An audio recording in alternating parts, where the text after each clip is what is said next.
Kuku Raadios välja öeldud seisukohad ei pea ühtima Kuku Raadio seisukohtadega. Te kuulate Kuku Raadiot.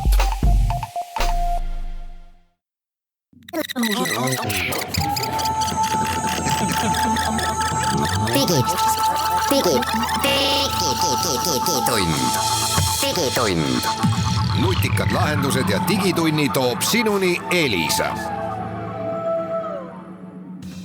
Tere hilist hommikupoolikut kuulajad, alustab digitund tehnoloogia uudiste ja kommentaaridega. Mina olen täna 20. mail, täna ma ütlen ka igaks juhuks. Mina olen Hans Lõugas, Henrik Roonemaa on ka saatejuht ja meil on külas täna Elisast Mailis Plooman. Ja millest me räägime? Räägime sellest, et eelmisel nädalal tuli välja, et Smart ID kontosid on Eestis edukalt üle võetud. Eile ehk siis pühapäeva hilisõhtul ja isegi veel selle ajal, kui meie Eestis siin kõik magasime, toimusid pöördelised sündmused USA's, nii et Huawei ei saa enam ametlikku Androidi, mida see kõik tähendab ja miks see nii läks ja mida Eesti tarbija nüüd peaks tegema, sellest me räägime. Korraks heidame pilguga, kuidas läheb elektriautode tootjal Teslal ja milliseid veidraid arenguid selle töö käigus on Elon Musk pidanud tegema. Ja suuremaid väiksemaid uudiseid möödunud nädalast jagub meie saatesse veel, nii et head kuulamist. Digitund.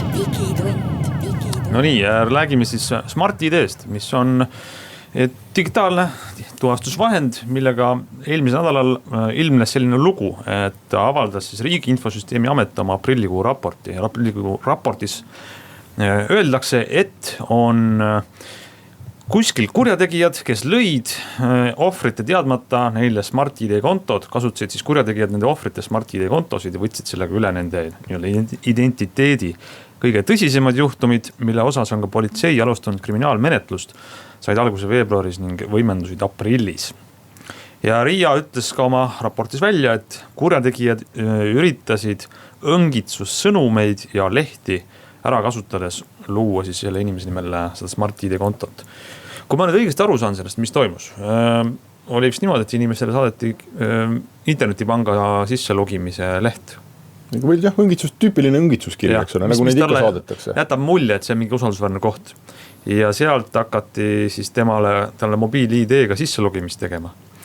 Me teame, et kui mobiil-ID-ga sisse logid, siis veebileht näitab sulle kontrollnumbrit ja siis tuleb sama kontrollnumber sulle ka telefoni. Kõik on nagu õige. Ja ta on nagu ID-kaardigagi täpselt samamoodi.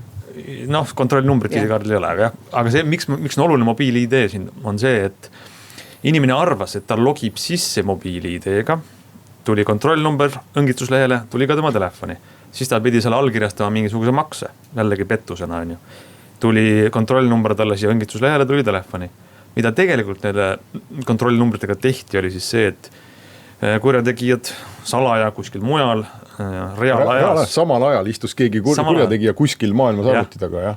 Ja tegi oma telefoni või seadmesse siis Smart ID konto, ütles, et mina olen see ohver, ma soovin seda Smart ID kontot teha mobiil-ID-ga, siis näidati sellele kurjategijale näite kontrollnumber 1234 näiteks, siis tema reaalajas saatis selle numbri ohvri arvutisse, kus siis ohver arvas, et ta logib panka. Ühesõnaga tekkis selline viis, kuidas tõesti edukalt on kurjategijad saanud siis oma telefoni ühe teise inimese nimel oleva Smart ID. Ja miks see nii oluline on, nii kaalukas sündmus, esiteks on see esimene kord, kui niimoodi üle võetakse. Mitte üle ei võeta, vaid luuakse inimese teadmata. Jah, luuakse ja lisaks alates eelmise aasta novembrist on see siis ikkagi seaduse mõttes täiesti võrdne meie omakeelse allkirjaga ja mobiil-ID ja varastati ID-kaardiga. digitaalne identiteet. Kas siis varastati või loodi pettusega? Loodi, jah. Jah, ma saan aru, et Eesti IT-inimesed, kellega ma olen suhelnud ja kelle reaktsioone ja kommentaare näiteks ka sotsiaalmeediast jälginud, on üsna nagu kahes lehes, et ühest küljest ma olen nõus, et tegemist on tavalise, mõnes mõttes tavalise õngitsusjuhtumiga, on ju, et neid on varem ka ette tulnud Eestis ja need inimesed, kes tähelepanematult niimoodi lasid ennast õnge tõmmata, mõnes mõttes on selles ju ise süüdi, eks ole, ja see ei olekski võib-olla tähtis, aga küsimus on siin selles, et mis õngitseti ära. Kui ma ühe korra siin Hans võib-olla petan ära või siin Mailis on ju loginud panka, teen sealt mingi ülekande, see on ühekordne. Nüüd, kui ma teen sulle Smart ID konto, siis see konto on minu kontrolli all. Kõik pinnid edaspidi. Ma võin põhimõtteliselt 10 aastat käia selle Smart ID-ga sinu netipangas ja allkirjastada lepinguid ja teha kõike. Ja sa ei pruugigi sellest võib-olla väga teada saada. Jah, sinu Smart ID konto saab olla väga mitmes seadmes korraga. Et isegi kui sul see konto juba on, siis ma võin võtta teise telefoni ja teha sinna teise konto. Ja see on täpselt samasugune, see on seotud sinu isikukoodiga, ma saan teha kõiki täpselt samu asju, mida sina oma Smart-ID kontoga. Ja kui ma hakkan panka sisse logima, siis nii-öelda see sinu telefon ka korraks läheb põlema, ütleb, et pane PIN. Aga võib-olla sa vaatad sel hetkel, et oi, et mingi jama on või mingi viga on, et mina ei ole seda teinud, ei pööra sellele tähelepanu, kuretegi on juba pangas sees. Ja mis on probleem on see, et miks seda niimoodi saab teha, ehk Smart-ID konto loomise protsess ongi selline, et ainuke selline turvaelement seal üldse ongi see sama mobiil-ID. Keegi ei kontrolli sinu nägu, keegi ei kontrolli sinu dokumenti, sa ei pea kuhugi kohale minema, mitte midagi. Isegi SIM-kaarti või sinu emaili aadressi pole sellesse telefoni vaja, kuhu seda kontot tehakse. Et ainuke see turvaraskus on pandud mobiil-ID peale ja kui me sind sellega ära õngitseme, siis me ei ole saanud mitte ühe korra ligi mingitele sinu asjadele, mingi ühekordse aktsiooni, vaid väga pikaks ajaks.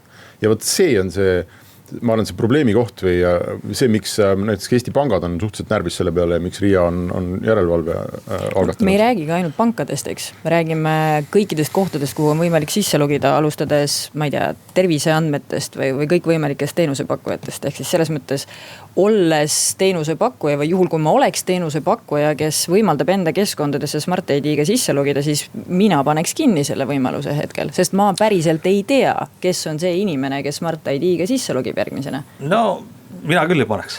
Mulle väga meeldib Smart-ID kasustada ja ärge pange mu kontot kinni, sest ma olen väga teadlik, ma jälgin, kuhu ma andmed sisestan ja ma võtan riski, et mind õngitsetakse ära, siis see on minu aga kujuta nüüd ette, et sa oled teenusepakkuja, kellel on kohustus kaitsta nende inimeste andmeid, mis sinu portaalis on. Kuidas sa tead, et järgmine inimene, kes sisse logib, on teinud seda, et see on päriselt see inimene, kes ta väidab, et ta on?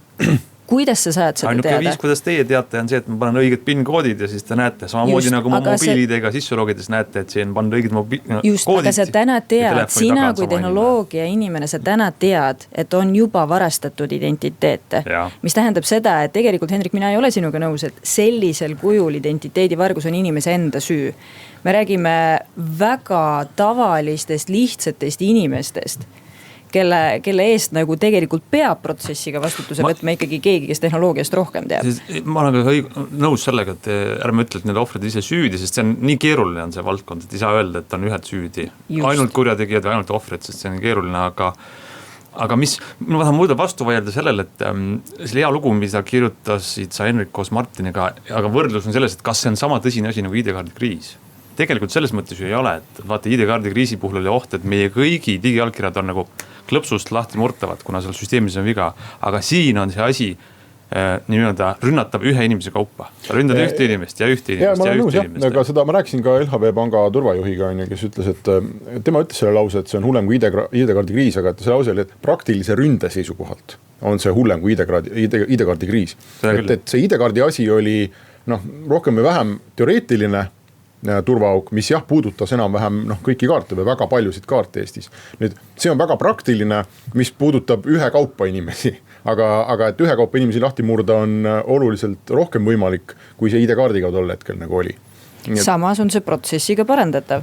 See konkreetne olukord on protsessiga parandatav, et nad ei oleks ühe kaupa lahti murtavad. See on väga hea mõte, et mis see viis on, ma ei oska selle SKA-st nagu arutleda, aga tegelikult see on ju võimalik teha seda niimoodi, et see Smart-ID taotlemine, seal oleks midagi vahel. Mingisugune füüsiline isikutuvastus. Kas füüsiline, aga äkki panna ajaline?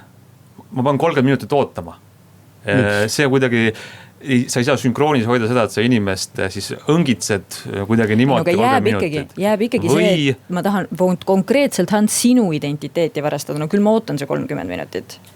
Kui me räägime digitaalse identiteedi loomisest, mis väidetavalt on võrdne omakäelise allkirjaga, siis ei saa nii suhtuda sellesse nii lõdvalt. Ei, ma ei ütle lõdvalt, aga ma ütlen, et see on võimalik niimoodi manageerida, sest kui me mõtleme selle peale, et me nagu just ühe inimese identiteeti vaja kätte saada, siis see läheb väga sihituks ja siis on igasugu viise, kuidas mind on võimalik rünnata, mind konkreetselt, aga kui me mõtleme, et see ei oleks massiliselt õngitsetav, äkki näiteks Smart-ID puhul on see, et sa pead sisestama PIN 1, PIN 2 mobiil-ID-ga, kus tahad saada Smart-ID, et siis sul on seal vahel mingi 30 minutit pausi ja siis sul langeb ära kohe näiteks 29 ohvrit, sest et sa ei suuda neid hoida selle õngitsuslehel või. Ma lihtsalt praegu ründan aju, et tegelikult Smart-ID võiks ju et see on protsess, mida saaks äkki teha paremaks. No üks huvitav mõte oli siin lihtsalt panna vahele selline edukas Eesti idufirma nagu Veriff.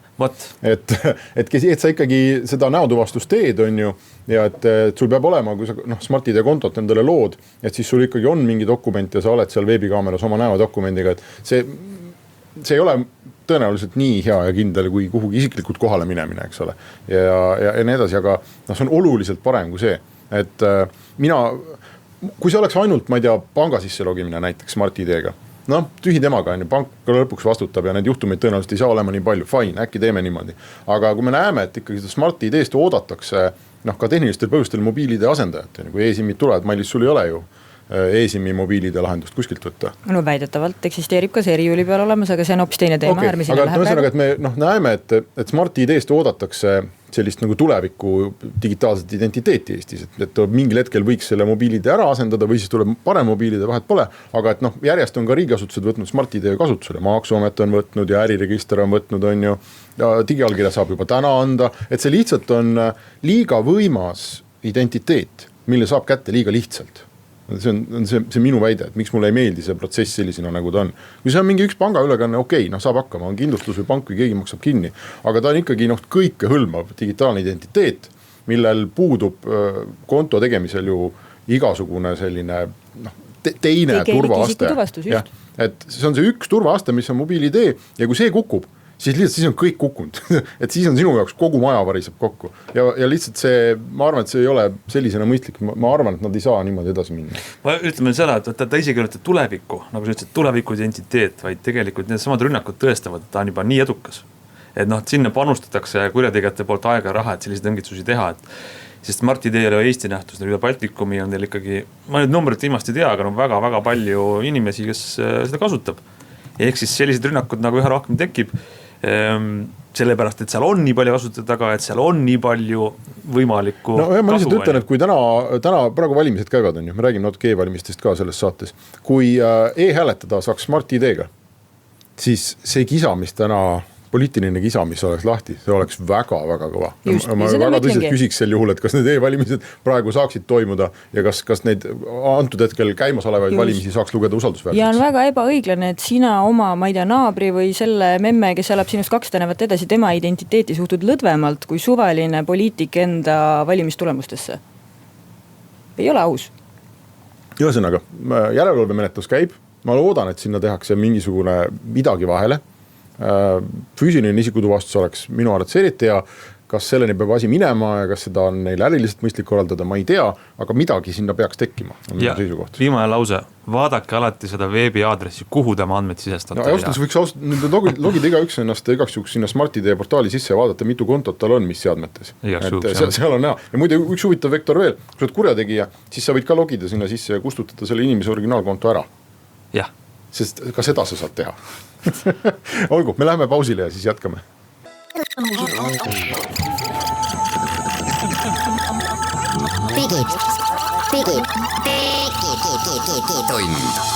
Digitund. Nutikad lahendused ja digitunni toob sinuni Elisa. Läheme digitunniga edasi. Räägime nüüd Huawei'st ja viimase 12 või 24 tunni jooksul on siis toimunud selline areng, et Google, Ameerika suur tarkvara ja teenuste tootja on teatanud, et lõpetab lepingu Huawei'ga.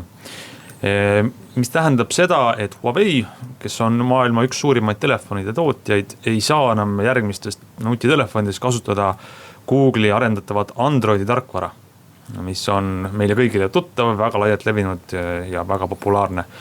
Ja miks ei saa? Google ütleb, et täidab siis Ameerika valitsuse ettekirjutust, kuna Donald Trump kuulutas vahepeal välja sellise asja nagu, kui keeruliseks see läheb, aga midagi sellist, et asjad on halvasti ja suur oht lähtub Hiina suunast. Põhimõtteliselt Huawei pandi musta nimekirja, nii et kriitilisi tarkvara ja riistvara komponente Ameerika firmad tarnida ei tohi. Seal on veel Intel, Qualcomm ja veel mingid firmad on ka samalaadseid otsuseid pidanud vastu võtma. Ja mis see nüüd tähendab, on see, et praegustel andmetel puudutab see Huawei tulevasi telefone. ma ei tea, kas ka telefone, mida nad potentsiaalselt, ma ei tea, homme-ülehomme või järgmine nädal kavatsevad välja kuulutada, ma ei tea. Aga see tähendab, et kui Huawei tahab Androidi edasi kasutada, siis nad peavad kasutama midagi, mille nimi on Android Open Source Project. Et Android tegelikult on avatud lähtekoodiga ja Androidist on olemas põhimõtteliselt enam-vähem täpselt samasugune versioon nagu see, mis Google teeb, aga ilma kogu Google'i ökosüsteemita. Ei ole Playboardi, kust saab äppe osta, ei ole Google Maps'i, ei ole Gmaili, ei ole YouTube'i äppi, mitte midagi ei ole. Lisaks aga uueneb viitega ja turvauuendused jõuavad sinna viitega, et kui see Google, see Androidi tarkvara, mis on Google'i enda kokkuleppe alusel jaotatav, sinna tuleb kohe kõige värskemad turvauuendused, siis sinna avatud lähtekoodiga avatud igaühele võtmiseks mõeldud tarkvarasse jõuavad need hiljem. Ja kui Huawei nüüd järgmisi telefoni peaks tõesti selle uudise järgi hakkama müüma ilma selle Google'i ametliku Androidita, siis on see suur pauk. Ma ei tea, Mailis, ega siis teie riiulitel ilmselt Huawei telefonid enam nii palju kohta ei saa, kui nii peaks minema või? Tõenäoliselt, jah. Ma ei oska, ma ütlen, et teil endal oleks Huawei vastu midagi, aga ma arvan, et inimene ei osta telefoni, kus ei ole neid Google'i asju sees. See on üks pool ja teine pool on nagu see, et kas me saame soovitada sellist seadet, aga ma ütlen, et kuna ka mina olen elanud selle teadmisega palju siis natuke rohkem kui tund aega, siis ja me ei ole kuulnud mitte midagi Huawei enda poolt, ehk siis me loeme tegelikult lihtsalt ühte uudist, kõik, vist enam-vähem sama uudist, siis väga keeruline öelda praegu.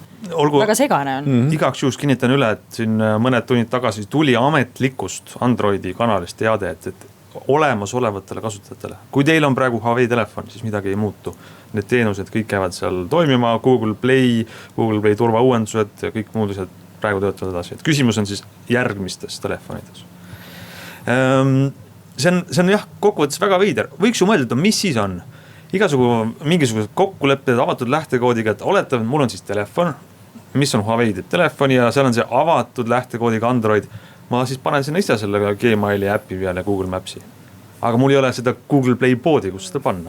Ja sul ei ole Google Playboardi, kus tõmmata kõik need teised äpid, mida sa tahad oma telefonis kasutada. Nii et see Huawei muutub selliseks häkkeri telefoniks. Ma hakkasin vaatama, see on võimalik sinna panna need Google'i teenused asjad peale, aga see ei, meil on väga targad kuulajad mõned, nende jaoks on see okei, aga normaalse inimese jaoks ei ole see nagu tehtav.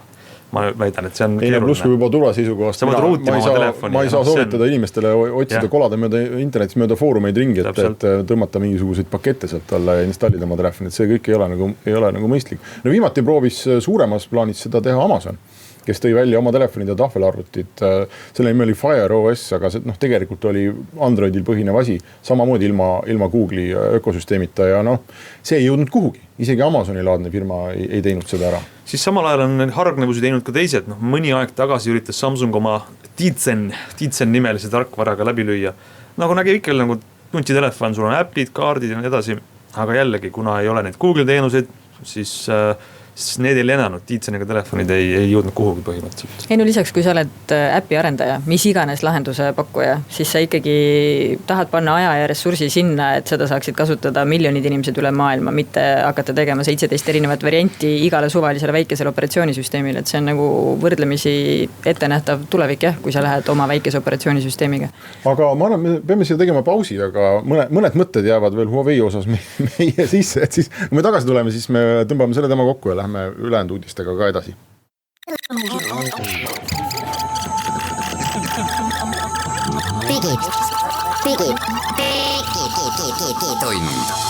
Digitund. Nutikad lahendused ja digitunni toob sinuni Elisa.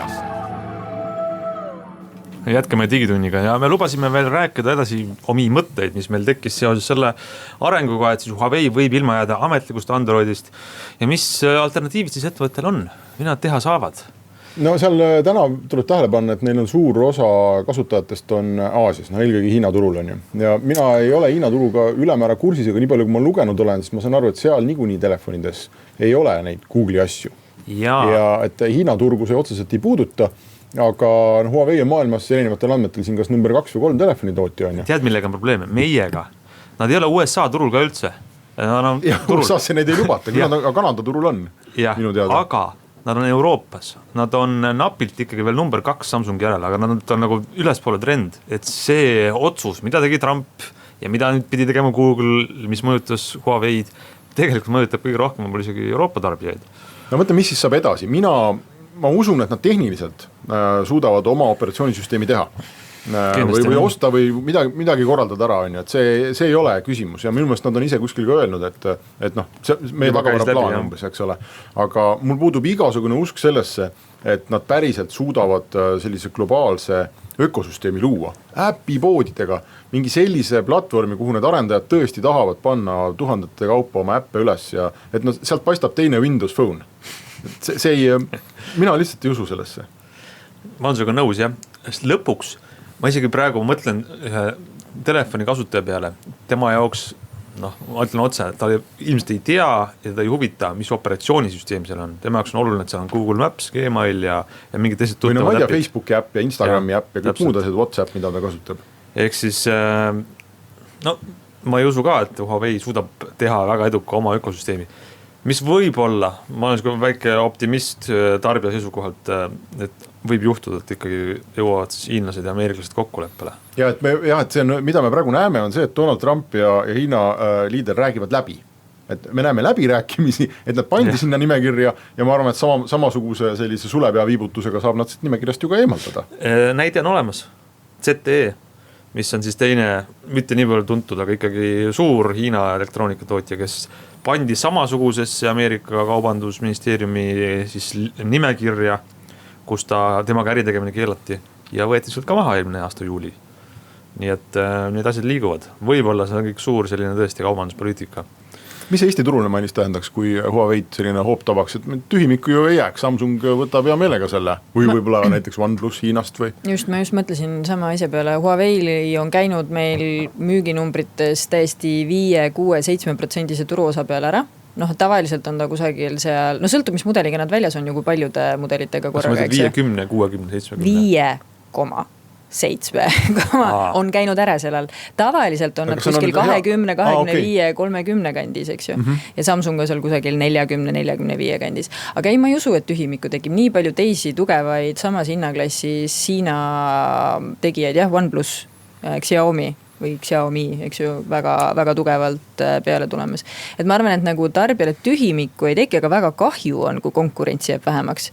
Sellepärast, et mida vähem on konkurente, seda tegelikult kehvemaks läheb lõpuks olukord tarbija jaoks. Seda rohkem suured hakkavad laiutama ja seda laisemaks nad muutuvad. Et ma arvan, et nagu tarbija peaks olema pigem nagu nukker, kui nii peaks minema. Üks huvitav nurk sellele veel, et me räägime täna, et Huaweile on see halb, ja Mainis ütleb, et tarbijale on see halb. Võiks korra arutada, kas see on Google'ile ka halb või? Ma vaatan, et Huaweil on praegu viimasega esimese kvartali tulemusena üle maailma 19% turuosa telefonides. No ikka on ju. Viiendik kasutajatest, kes ostab midagi su poest, viiendik kasutajatest, kelle andmed. Selles mõttes, et ta on Google'ile kahjulik ainult siis, kui inimesed ei lähe Samsungit või OnePlusi ostma, vaid lähevad Apple'it ostma. Aga ma arvan, et kas Huawei tänane klient ütleb, et siuke lugu juhtus või? No ma lähen ostan siis iPhone'i. Seda seost ma ei oska ka ikkagi oma peas otseselt tõmmata. Mingi protsent neid on võib-olla, aga jah, tõesti see väga suur ei saa olla. Pigem sa oled harjunud Androidi ökosüsteemiga, see langetad valiku mingisuguse teise Androidi kasuks. Ja valikut on seal täna küll ja veel on ju ja tuleb järjest juurde. Muidugi, kui ameeriklased peaks kogu Hiina tehnoloogiasektorid, kõik need OnePlusid ja Xiaomid ja kõik tõmbama sinna nimekirja on ju, siis ma ostaks Samsungi aktsiaid põhimõtteliselt ja võib-olla isegi LG. Aga seda ju täna ei paista, et see mõnes mõttes tundub olevat ikkagi selline näidispoomine. Google'i jaoks, kui see inimene püsib Androidi platvormil siis, ja üks kivike kukub ära nimega Huawei, siis ta astub teisele kivile, mille nimi on Sony kas või. Sony on ka olemas veel, Jaapani jama on ju, ka Androidi peal. Nii et ilmselt Google ei ole mugav sellises olukorras niikuinii, et sa teed see käigu, aga otseselt kaotada väga palju neil ilmselt ei ole. Juba, aga lähme teiste teemadega edasi. Ma tahtsin remargi korras öelda, kuna mina olen siin saates see inimene, kes hoiab Chromebookide lippu kõrgel. Kasutan igapäevaselt Chromeboxi ja Chromebooki ja olen ülirahul. Päris täpselt ei saa aru, et miks peaks arvuti eest 2-3 korda rohkem maksma. Aga on olnud probleem läbi aastate e-valimised. Et kuna valijarakendus tehakse Macile, Linuxile, Windowsile, siis mina oma nende Chrome'ide peale ei ole saanud hääletada. Kõik muud asjad saab tehtud. Aga nüüd sa saad proovida, sest praegu käivad e-hääletamine. Praegu käivad ma hommikul, kui suures hääletasin ära oma Chromebooki peal. Nimelt uuemates Chromebookides jooksevad ka Linuxi äpid. nii et kõik asjad, mis on vaja, Firefoxid või jumal teab, OpenOffice'id või mida sa tahad seal kasutada, kõik töötavad ja siis ma läksin huvi pärast proovima, et kas siis e-valimised ka töötavad ja väga hästi. Väga hea, tõestatud, nii et saab Chromebookiga hääletada ja, Eesti valimised. No tuli korra käsurajal ära käia, CHMOD, A+X ja nii edasi, et kes Linuxit kasutab okei, seal sa kaotasid kogu kuulajaskonna. Ilusti juhend on valimiste lehel üleval, nii et, aga et põhimõtteliselt töötab. Ja digiallkirjastamine, ma avastasin otsetee, töötab ka, siis tuleb lihtsalt kasutada Androidi äppe. Nimelt Chromebook jooksutab nii Androidi poe äppe kui Linuxi äppe ja selles mõttes on tegemist väga minu meelest põneva platvormiga. Et võid minna Playboardi, tõmmata ükskõik mis äppi ja põhimõtteliselt kõik käib, kaasa arvatud mängud ja kaasa arvatud digiallkirjastamine. See põnev paljude jaoks tähendab, et ma ei puuduta seda näpuotsaga. Naerge, aga saab. Minul on 1000 eurot rohkem raha kui teil praegu, kui olete uue arvuti hiljuti ostnud, nagu ma vaatan, siin mõni on. Räägime Teslast. No räägime. Sa ei taha sellest edasi rääkida. Tesla puhul juhtub väga veidri asju selle firmaga. Ja kas see on kuidagi minu tunne, et me satub meie saatesse Tesla alati sinna rubriiki, et veidrused maailmast või. Igatahes oma jagu eriline firma, väga kõrgtehnoloogilised autod, elektriautod, nende masstootmine läheb väga raskelt ja viimased uudised on selle kohta, et firma hakkab raha otsa saama. Mis ei oleks uudis, aga raha hakkab üsna varsti otsa saama ja viimaste numbrite järgi peaks 10 kuu pärast jooksma firma pangakontod täiesti tühjaks. Kuigi nad just tõstsid mingi 2, ma ei tea, kaugelt üle 2 miljardi euro dollari kaasasid raha. Neil on 2,2 miljardit dollarit cash reserve, et siis raha. Aga see kulub nii kiiresti, et Elon Musk teatas, et 10 kuuga on kõik. Et siis on firma rahast lage ja selle vältimiseks on nad siis nüüd tema ja uus finantsjuht isiklikult võtavad kõik kulud enda kontrolli alla. Ma kordan. Elon Musk ja finantsjuht isiklikult hakkavad vaatama seal, ükskõik kui väikeseid kulutusi. Tahad mutrit osta. See hulgas palgad, reisikulud ja muud kulud. No see kõlab ikka, kui sul on vaja üks autotootja päästa nagu rahast tühjaks jooksmisest ja siis tegevjuht hakkab vaatama kõiki kuluaruandeid. Ta on seda varem ka lubanud ausalt öeldes. Ta on hull. Ükskõik, kas te võite võtta seda komplimendina või solvanguna, aga ta on natuke hull. Et kui ta ütleb, et ta on vaja võtta töötajate kulutused luubi alla selleks, et päästa firmat rahast tühjaks jooksmisest, no siis kuhu see raha seal kulub, ma tahaks teada. See on mõnes ettevõttes ka, kus ma olen töötanud, alati on halb märk, kui kohvi eest hakatakse raha võtma. Ma ei tea, kuidas Elises muidu on, kas saab tasuta kohvi või tuleb oma münt panna masinasse sisse. Elis on muidugi suur firma ka. Seda ma ei võrdleks. Ma pigem nagu ütleks, et kui sa mõtled Apple'i ajaloo peale, siis ega Apple'i ajalugu vähem heitlik ei olnud eriti algusaegadel. Ehk siis innovaatilised asjad, ma arvan, laperdavadki päris tükk aega alguses. Tõsiselt, 70-ndad, 80-ndad, 90-ndad ei olnud Apple'il niimoodi, et olid nagu kaunid klantsivad kontorid ja siis rõõmu Steve Jobs käis ringi ja naeratas kõikidele, pakkus tasuta kohvi ja saiakesi, eks ju. Ei on tasuta vist, jah. No aga Tesla aktsia on ei naeratanud ka, ma arvan. Tesla aktsia on vist minu meelest umbes 8% alla tulnud nende uudiste peale, nii et saab näha. Aga meil on hea meel, et keegi siiski toodab seda materjali, mida me saame siin saates ette lugeda ja põnevusega kaasa elada. Kuna meil ikkagi tehnoloogia saade, mis toimub nende tehnoloogiaga? 2 näidet, kuidas asi töötab ja ei tööta. Esimene näide selle kohta, Hollandi politsei pidas maanteel kinni ühe mehe. Õigemini tahtsid kinni pidada autot, mis sõitis maanteel, aga see roll taga magas üks purjus mees. Autopiloot juhtis autot siis rahulikult. Aga kas autopiloot peatas Autopiloot ei reageerinud politsei peatumismärguannetele, kuni siis lõpuks sireenidega õnnestus äratada juhi kohal maganud tüüp ja siis mõõti temas alkoholisisaldust. Aga vaata, kuidas ajad muutuvad, kes on Tõde ja õigust käinud vaatamas, seal oli ka stseen, kuidas Obune vedas kõrtsis selle pearu ärapanijas oli selline stseen mõned aastad tagasi aastavahetuse programmis. Aga teine uudis sul pidi ka olema. Teine näide, kuidas tehnoloogia ei tööta, kuna jõuti siis arusaamisele Ameerika maanteehutuse komisjon leidis, et märtsis oli viimane suur uudis. Samasugune auto sõitis autopiloodiga ja kihutas täie hooga siis veokisse. Seal oli autopiloot töötas, 8 sekundit tagasi oli see tööle pandud, inimene käed ei olnud rooli peal ja see autopiloot ei teinud väljagi, et otse ees on üks siis furgoon. Ja Tesla pani sinna sisse ja inimene kahjuks aga mitu inimest, hukkus. Mida inimesed juhivad, sõidab niimoodi teistele sisse iga päev? Me juba oleme teadlikud, et inimesed on ekslikud, aga autopiloot siiski on veel ka ekslik, nii et loodame uudiseid selle kohta, et see muutub, aga lähme siis senikauaks pausile.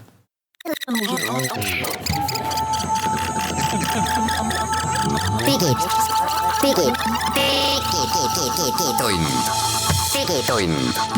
Nutikad lahendused ja digitunni toob sinuni Elisa. Läheme digitunniga edasi ja mis meil veel rääkida on, värskeid uudiseid. Mul on üks roboti uudis. Roboti uudis Starshipi väiksed pakirobotid.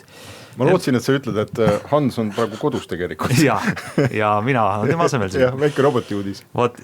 Uudis on siis selles, et tasub ettevaatlik olla autojuhtidel ja jällegi panna telefonid valmis ostjatel, kuna Starshipi robotid veavad siis toitu koju hoopis suuremas pindalas.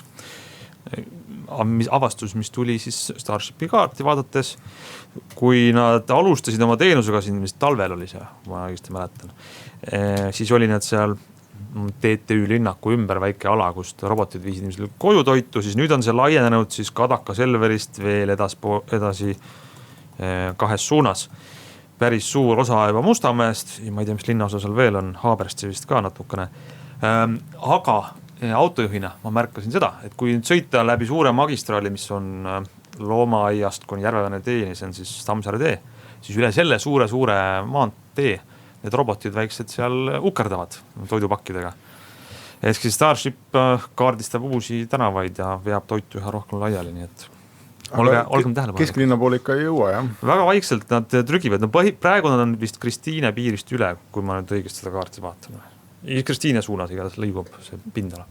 No Kristiines on need ammu ju, nad testivad Kristiines. Jaa, aga nüüd on see ametlik. Nüüd saad reaalselt ka nagu kasutada seda teenust. Jah, Starship Delivery äpp lahti ja toob sulle toitu koju. Olgu, Mailis, sul oli oma roboti uudis. Ma olen ainus, kellel ei ole roboti uudist, aga no räägi sina ära. Ja mina võin väikese roboti uudise rääkida. Me oleme nädal aega vaikselt katsetanud oma vestlusrobotit kõnekeskuses. Ehk kui siiamaani on meie robot teenindanud kliente ise teeninduses sisse lugenud klientidele ja kirjalikult, eks klient kirjutab ja inimene vastab, siis viimased nädal aega on sattunud siis osad kliendid roboti otsaga helistades kõnekeskusesse. Ja mõtte esialgu on siis selline, et ta ei räägi veel midagi vastu, aga ta vabastab kliendid nendest valikutest. Ehk siis kuhu iganes teenusepakkujalle sa helistad, siis kõigepealt on see, et eestikeelseks teeninduseks vali 1, on ju, venekeelseks teeninduseks 2, nii teed selle valiku ära. Siis tulevad järgmised 5 valikut ja järgmised 5 valikut. No see probleem, mis meil on tegelikult, on see, et inimesed ikkagi ühest hetkest edasi valivad täiesti suvalisi klahvikombinatsioone lihtsalt selleks, et no just, et inimeseni jõuda, eks ju, kuidagi teenindajani. Ja on tüütu teistpidi, meil kui teenusepakkujal tegelikult on teatud tüüpi oskustega inimesed seal teisel pool toru, ehk siis õige tüüpi küsimus peab minema õiget tüüpi teenindajani, sest muidu me hakkame suunama teda pärast seda, kui me kõne oleme vastu võtnud. Võt ja seda meil Annika nüüd on tegelikult nädal aega vaikselt juba teinud. Sa ütlesid, et ta ei räägi midagi vastu. Annika on meie roboti nimi, jah. Ta ei räägi midagi vastu. Hetkel ta midagi vastu ei räägi. Ta kuulab, mis keelt sa räägid. Ta kuulab, mis keelt sa räägid, ta kuulab, mis teemal on su küsimus. Talle tuleks sellise paari lausega selgitada, miks sa helistad, mida sa küsida soovid ja siis tema seal vastas on siis klassifikaator, mis siis suunab õigele teenindajale vastavalt sellele, kes oskab sinu küsimusele vastata. Aga ta ei räägi veel vastu, sellepärast et see eeldaks seda, et meil oleks parem eesti keele süntesaator, kui praegu olemas on. Ehk siis tänane eesti keele süntesaator on täpselt selline nagu, no ma ei tea, näiteks sellise raamatus on võimalik kuulda. Ehk siis ta kõlab robotlikult. Aga kas ta kuulab selle minu kõne nagu sisu ka või? Et mul on siin arve peale mingi probleem, ma ei saa mitte midagi aru. Täpselt ta su sisu kuulabki ja siis valib, millisele teenindajale ta selle täis oleb. Aga kui ma olen väga eksalteeritud ja minu esialgne arvamusavaldus on üsna reliefne teie helistades, mis ta siis teeb? No ta suhtub väga palju rahulikumalt kui suvaline inimteenindaja. Kuhu ta ühendab mingisse kohta, kus keegi vastu ei võtta? See on see 10. kategooria muu. Sinna lähevad need ülejäänud Hooteliinile. Aga teil on plaan siis, et ta hakkab minu muresid ka kuidagi lahendama mingil hetkel või? Jaa, aga minu sisetunne on selline, et selleks, et ta neid muresid lahendada saaks, on vaja närvivõrkudel põhinevat korralikku uut uue põlvkonna keelesüntesaatorit, mis ei kõlaks nagu robot. Ehk me ei tahaks minna nagu sisse loetud lindistatud tekstide peale, see peaks ikkagi olema, et ta sünteesib seda kõnet, aga ma arvan, et kuna me teenindame tõesti nagu igat kolmandat eestlast, siis seal on neid inimesi, kes ei taha suhelda ja kuulata seda robotlikku kõnet ja mis eeldab seda, et ta võiks kõlada ikkagi nagu inimene. Aga see on prototüübina. Aga selle arusaamise poolega on nagu hästi, et kui ma tõesti helistan ja kurdan mingi pika mure, et käisin siin Ameerikas ja mul on arve peale mingi asi ja üldse mitte midagi ei saa aru ja miks ma nii palju pean maksma. Tehniliselt, miks me alustasime üldse ju chatist või siis nagu kirjalikust vestlusrobotist, ega kogu tarkus käib ju tekstipõhiselt. Ehk siis ta transkribeerib selle teksti, ükskõik kui pika või mida sina iganes talle räägid. Ja kui ta saab sinust aru juhul, kui sa talle kirjutad ja täna kolmandikul juhtudel ta oskaks isegi lõpuni lahendada siin 95-97% ta saab aru, mida sa räägid, siis vahet ei ole. Aga jah, hea on see, kui sa kirjeldad natuke pikemalt. Ehk siis see, me oleme nädal aega teda hoidnud niimoodi vaikselt talle neid kõnesid suunanud, eks ju. Et tihti inimesed ehmatavad ära, arvavad, nad peavad andma nüüd selliseid nagu konkreetseid käsklusi, üksikuid sõnu, eks ju. Et nii saab ka. Arve, liiga, suur, tehke, väiksem. No näiteks. Ja robot juba teab, see läheb nootringnile. No näiteks, eks ju.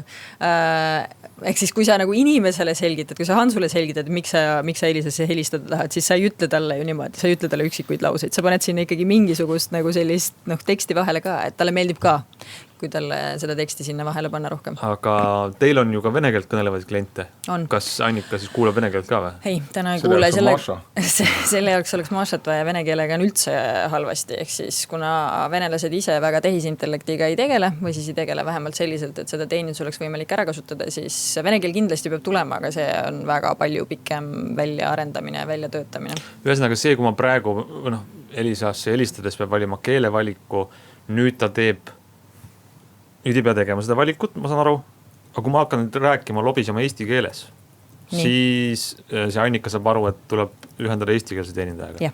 Kui nüüd inimene hakkab mitte eesti keeles lobisema, kas siis Annika saab aru, et et see ei ole keeletuvestus, jah. Keelt hakkame tuvestama, jah, täpselt samamoodi. Aga kui inimene hakkab läbi soome keeles või inglise või läti?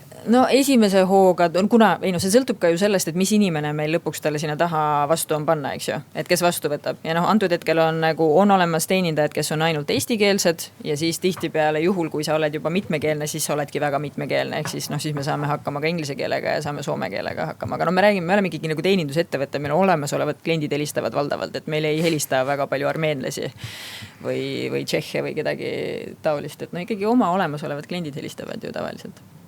Nii, Hans, WhatsAppis oli suur turvaauk eelmisel nädalal. Me oleme selle pisikse uudise kõige viimaseks jätnud. Kas on põhjus muretseda? Põhjus on uuendada, tõesti. Siis avastas pikk lugu, kuidas avastati, aga see oli ühed siis inimõiguslasi kaitsvad advokaadid, kes avastasid, et nende WhatsAppi on tulnud Rootsi telefoninumbritelt vastamata kõnesid. Ja turvaauk oli tõesti siis selline, mis toimis niimoodi, et piisas hääl või videokõnest. WhatsAppi sees saab helistada teatavasti. Mitte tavalise telefonikõne, vaid WhatsAppi kõne. Ja sa ei pidanud isegi telefonikõne vastu võtma. Aga kui see kõne helises sinu WhatsAppis, siis selle käigus suutsid ründajad ära kasutada ühte haavatavust seal ja võtta WhatsApp täiesti üle. Vaadata sinu sõnumeid, kellega sa oled suhelnud, su kontakte, kõiki asju. Ja see oli kõige kõrgema kategooria probleemi üldse ja muidugi saati ruttu välja parandus ja sellele järgnes tohutu arutelu eelmine nädal, kas siis ikkagi on need äpid turvalised nagu WhatsApp, mille kohta öeldakse, et kõik on krüpteeritud või ei ole. Aga põhimõte on see, et selliseid turvaauke nagu nullpäeva turvaauke, neid tuleb ikka välja. Ja need on nii õudsad tavaliselt, et sul on ühe trikiga võimalik kõik üle võtta. Oota, seal oli kuidagi see eriti lihtne oli see laugu ära kasutamine. Ma ei pidanud kuhugi klikkima, lihtsalt vastamata kõne. Vastamata kõne. Nii et kui te oma telefonis olete näinud, et teil on vastamata kõned WhatsAppis ja tundmatutel numbritelt, siis teilega on läbi. Siis uuendage oma äpp ja andke teada sellest. Ehk siis elu on ikka mõnikord palju lihtsam, kui ma arvan, et siin krüüptimine, arutame Smart idee üle. Ei, see on lihtsalt vastamata kõne ja ongi korras. Oledki murtud. Ja sellise soovitusega, et uuendage siis äppe ja tarkvara. Lõpetamegi tänase digitunni. Kui teil on Huawei telefon, siis te ei saa varsti oma äppe uuendada. Varsti enam ei saa. Seni kuni saate, tehke veel seda. Sellise positiivse noodiga lõpetame selle esmaspäeva. Ja järgmine nädal tagasi.